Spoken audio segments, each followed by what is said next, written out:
I initially watched the Jake Paul versus Anthony Joshua fight. I think I would say that my conclusions now still match most of what I said when I was watching on the initial broadcast, which is that Joshua, he did look a little rusty to me. I'm sorry, but he did. That Jake is, probably a little bit better than we suggested he might be. When I say we, I mean like the hardcore fight community, the fight fans, the people who work in the industry to a degree. Sometimes there is a suggestion that he can't do anything. And I would be like, wow, that's a little much. He can do stuff. I mean, it's limited what he can do. It's very limited what he can do. But there is a little bit too much anger towards him sometimes, or just dismissiveness, maybe is a better way to put that. And I don't really co-sign on some of that. He's got some ability. He's not good. Listen to me very carefully. He's not good. But is he the caricature that he is sometimes made out to be in terms of his pure boxing skill? I think it goes a little overboard sometimes. But that isn't the reason why I wanted to make this video. What I wanted to make this video about is two things. One, after the fight was over, I got on social media and people were like hugely negative about the fight. And I did not think that the fight was good. In fact, I thought the fight was, like most Jake Paul fights, pretty bad, although him surviving kind of feeds into the story of him being perhaps a little bit better than we sometimes think, although I don't really co-sign on that. Let me make the point. The first point is, I think people are overreacting a little bit. A little bit. People were suggesting when I got on social media that this was like the biggest farce they'd ever seen in their life, and then this was, how could he fight like this, and this was a disaster, and Joshua should have got him out there earlier. There is probably some evidence to suggest that I don't think Joshua was carrying him in the sense of, hey, they coordinated this ahead of time. But was Joshua really stepping on the gas? No, I don't think he was really stepping on the gas. There were times I think he clearly pulled his punches, partly because Jake was squirmy and rotating on the outside. Also in part because I think, as I indicated on Friday, he's watching this guy with pretty bad footwork. He was literally tripping over himself. And he realized he just can't keep this up. So, okay, so there was that. But people were acting like, how could this be? How could this have happened? Guys, on Friday's MK, and then before that, earlier in the week on Submission Radio, they asked me on Submission Radio, how do you think he's going to fight? And I'm like, he's going to run. And they're like, you don't think he's going to clinch? I'm like, okay, he'll clinch at times, but then the rest of the time, he's going to run. What other way was this going to go? What other way was this ever going to go? If you're Jake Paul and you have the skills that you have, whatever value that is, and now you have to go up against a guy who is much bigger, rangier, stronger, maybe not faster per se, but more dominant in almost every category that matters, and is, by the way, a devastating puncher, what are you going to do?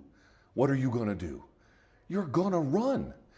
He was on the back foot against Woodley the first time that they fought. This is what he does under duress. He loves to circle and rotate on the outside.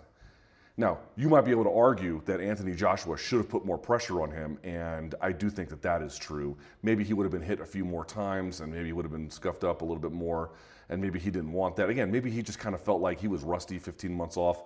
I'm just going to let this goober burn himself out. Fine.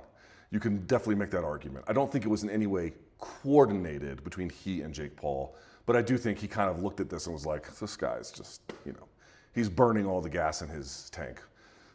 I'm just going to let him slow down on his own. And could he have done more? Should he have done more? Absolutely. In fact, there's a conversation to make if he pivots from the Jake Paul fight to fighting Rico Verhoeven, who even is Anthony Joshua anymore? But the point I wanted to make was, I don't care that people didn't like it, but the vitriol that they were spewing as a consequence of the fight was almost as if they were surprised by it, almost as if they couldn't believe he would do this. Why wouldn't you believe he could do this? To Jake Paul, I'm talking about. Every indication is this is what he does. When he goes up against somebody who he's much better than, yeah, he might move downhill on them. But under duress, this is what he does. This is what he has always done. This is it. This is the thing. And so you got the thing. People acting like this was some kind of aberrant or unusual thing in the Jake Paul experience. This is just another chapter in the Jake Paul experience. That's not me saying you had to like it, but when he started rotating on the outside, I was like, oh, exactly, right. Again, I hate to be, So many times people are like, oh, I called it, I knew it was gonna happen. I don't think it takes a genius to be like, dude, he's gonna be on his bike. It doesn't. It's a fairly straightforward call, and that's exactly what you got with it. He was on his freaking bike. So when I got on social media and I saw everyone just, apoplectic about it had gone, I'm like, dude, calm down a little bit. If you're a casual donk and, you've tuned into Jake Paul this many times, on some level, he's delivering what he has always delivered, which is bad boxing. But, you at least got to see him knocked out, and it came to a culmination, and it did look good on Netflix. The production value was high. It's not a case for me to tell you that you should like it. It's a question about why were people so angry about something that was never gonna go any other way than the way that it went? Is really my question. And I'm not talking about casual fans. Again, hardcore donks. There was never gonna be a moment where he was gonna step to Joshua and try and, however long that would last, put it on him. He landed a couple of overhand rights. There was one good one they caught in slow motion, but this is who he is. This is what he does. This is the experience, the Jake Paul experience. It looks like this. So I think for casual fans, they, I can't speak for them. Maybe they got something out of it, maybe they didn't. But for hardcore fans, of course you got nothing out of it, fine. I just really wonder why you can have such vituperative language around something that was, fight sports can be unpredictable, but that was the easiest thing in the world to call. He's gonna be on his bike and he's gonna clinch. Now, the one thing that I will say that I did not say on Friday, because at Friday there was moments there where, I was almost like, oh, Jake's winning this round for a little bit. And upon rewatch, no. And I'll never, in the middle of a watch along ever again. It distorts my perspective. One thing I will absolutely give the haters is the people who really care about boxing, the people who really love it for the sport and the purity of it, is, dude, the fact that he kept falling to his knees, I think they counted something like 15 of these or more, was so absolutely disgraceful. The fact that he never, ever, ever, ever, ever once tried to really win this fight. Good, he landed a couple good overhands, and he stayed on the outside as long as he wanted to. And as we said, if someone doesn't really want to engage, it's very, very hard to actually make them.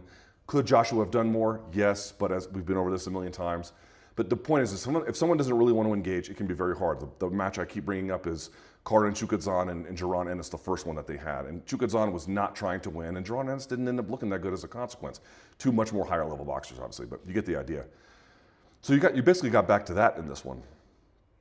But people being like, you got to give Jake credit. At first on Friday night, I was like, you know what? He lasted longer than I thought he would. I'll give him credit. A little bit of credit anyway. And then I rewatched it and I'm like, you know what? No, no. I will not give you credit for lasting longer if you never, ever, ever tried to win. Never tried to win. Winning was never the goal. It was Hail Mary for however many of those he got through. And by the way, Joshua ate them like they were nothing. I'm not saying Jake doesn't have a punch more appropriate to his weight, but against Joshua, get the fuck out of here. And then just to constantly circle without any effort at real sustained offense. And it's like, oh, well, what would you do if that, if he did that, he would have been knocked out. Well, then don't take fights where those are your only motherfucking options. If you're taking fights where your choice is, I can only circle or be viciously KO'd, this is not the appropriate matchup for you. Honestly, the boldest thing that this guy could do, it would be to take on actual cruiserweights, who can fight 10 rounds. That would be the boldest thing he could do, because this sleight of hand shit is old. It's old. It's nothing. So on the one hand, I feel like people are going way overboard and be like, this is the biggest abomination I've ever seen in combat sports. Why? It's just another one. This is, to me, not nearly as bad as the Mike Tyson debacle. This was much worse than that. The Mike Tyson one was much worse than that. However, on the other side, on the other end of it, the demand to give Jake Paul credit, he got in there with a guy who, who's going to knock him out. Great. I can go to the circus and see people put their heads in the mouths of crocodiles and shit. This is boxing. This is a question of skill. This is a question of skill versus skill and everything that comes along with it. running for your life, falling to takedowns, and that referee did the worst job ever of not taking a point. Jake Paul should have had multiple points taken from him during the course of that contest. Is so disgraceful, and then never trying to win. I cannot give you points for never even attempting. I cannot, and I will not. Does he have a streak of recklessness that he's willing to get his jaw broken in multiple places and, do it? Yeah, you know what? I'll watch guys jump off of their roofs and land on broken microwaves on the ground covered in barbed wire. Great. Jake Paul has this thing, and the people around him have this thing, where they constantly want you to evaluate what he's doing through the prism of a Disney kid who's just doing his best to come up on the American dream. They just constantly want you to grade him on those terms. Isn't it amazing that in 2017 he was doing this, and now look at him here? Isn't it amazing that a guy who's never boxed can be in these kinds of positions? I appreciate what he does for women's boxing. Certainly he is an attraction in the American market. No, you do not get credit for never trying to win or sandbagging. You don't, period. And I'm not going to evaluate his boxing through the lens of, look at this Disney kid who came up great. Those days are over. As the great Cameron Giles once said, remember back in the days, man, them days is over. You want to be treated as a professional boxer, you will be treated on professional boxing terms. And on professional boxing terms, that sucked. He's got a little bit more skill than his worst critics will say. I thought people went a little bit overboard on Friday night saying it was an abomination to the sport any more than the Tyson fight was. But at the same time, credit for falling to your knees, taking fouls that weren't there. Remember, he got all that time off from a groin shot that didn't exist, and then running consistently. Get out of here. Get out of here. Get out of here. We'll have more to say about this on Monday's MK. But I think on the one hand, everyone needs to calm down, and I think the people around Jake need to get real and get a grip. He cannot fight. This sucks. It sucks every time we make time for him. Give us something that we can actually care about. Fight a cruiserweight commensurate to his ability, and let's see what he can actually do. And he won't do that because there's no money in it, and I understand, but it also would just absolutely undress him for the very, I can appreciate he's done something for himself, but he's just, at best, a mediocre talent. At best, he's a mediocre talent. Enough.